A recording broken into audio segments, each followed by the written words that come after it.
My name is Mallory Chinnaman. My name's Christina Tully. I'm Nish Ansari. And I'm Dynasty Newman Scott, and we read Lord of the Flies. In Lord of the Flies by William Golding, a group of young boys crash land into a deserted island while trying to escape a war in their home country of England. While the boys try to mirror society by forming a government and electing a leader, they quickly spiral to a monarchy after a rift forms between the antagonist Jack and the protagonist Ralph. The rivalry deepens later in the text, and all sense of societal norms evaporates, and the boys resort to total savagery. Ralph can be described as the protagonist, and he represents law and order in the text. He is elected chief early in the novel, and his form of government is similar to that of a democracy.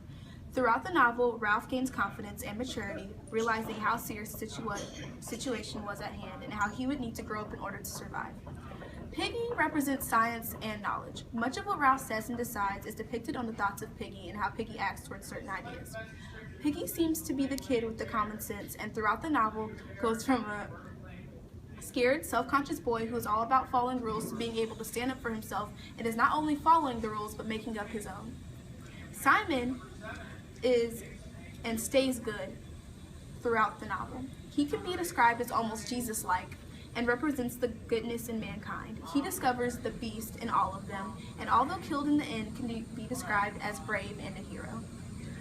Jack can be described as the antagonist, kind of. He is the egomaniac who loves and is almost obsessed with power. Throughout the novel, he becomes even more antagonist towards Ralph and can almost be seen as the mad, evil villain towards everyone.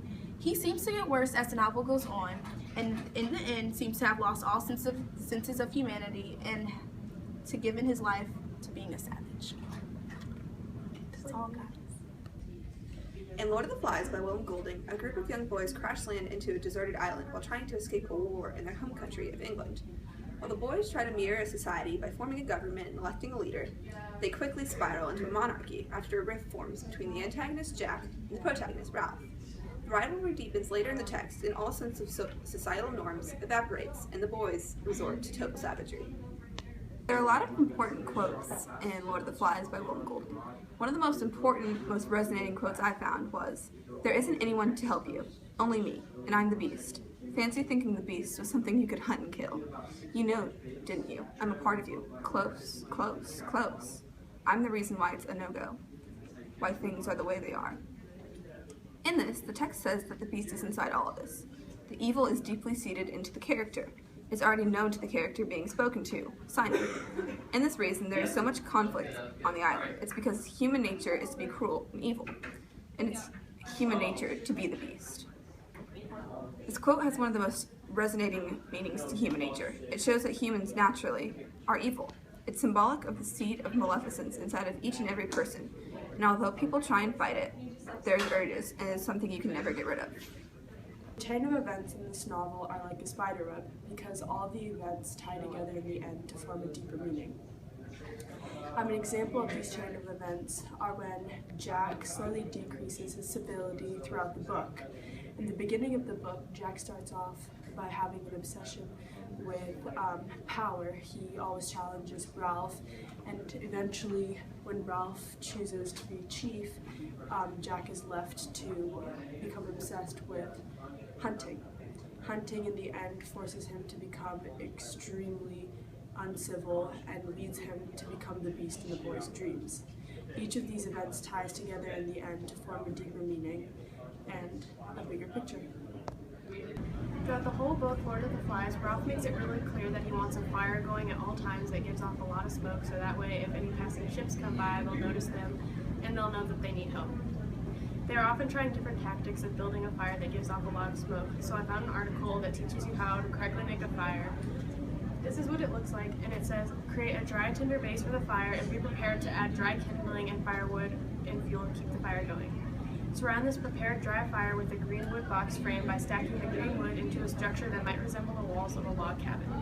Stack the green wood walls 2 or 3 feet high. Cover the top of the green wood structure with green branches and pile green leaves and other smaller branches on top. Light the dry fire inside of the green wood structure and add dry kindling and dry wood in the center to keep it going. If you have enough fuel fuel and enough space available, build 3 smoke fires in the shape of a pyramid because that is the most commonly known signal of communicating distress. Another very important quote from Lord of the Flies was, Roger gathered a handful of stones and began to throw them, yet there was a space around Harry, perhaps 6 yards in diameter, in which he dare not throw. Here, the invisible yet strong was the taboo of old life. Around the squatting child was the protection of a parent and school and policemen and the law. This text says that even though there are no adults to enforce the rules, the boys still feel the laws of society upon them.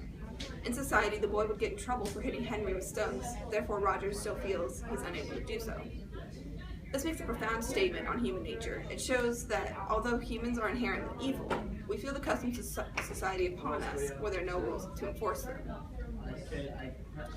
Another important quote was, his mind was crowded with memories of knowledge that had come to them when they were closed in the struggling pit. Knowledge that they had outwitted the living thing, imposed their will upon it, and taken away its life, being set with a long, satisfying drink. This says the hunter was satisfied in killing of a living thing, that the person enjoyed the power they felt when they took the life of a creature and felt a sense of superiority in knowing that the hunter outsmarted the pig. This reveals the primal urge for dominance of human nature. It makes a profound statement on natural instinct and that humans feel the need to be superior to other creatures, and in this they feel satisfied. The final quote that I found, which I felt really resonated with me, was, we've got to have rules and obey them. After all, we're not savages. We're English, and the English are the best. This shows the views of European superiority as well as irony, because the boys quickly spiral into savagery. This has a prodigious meaning because it shows society's effect on how people view themselves. It speaks volumes on how people view cultural dominance.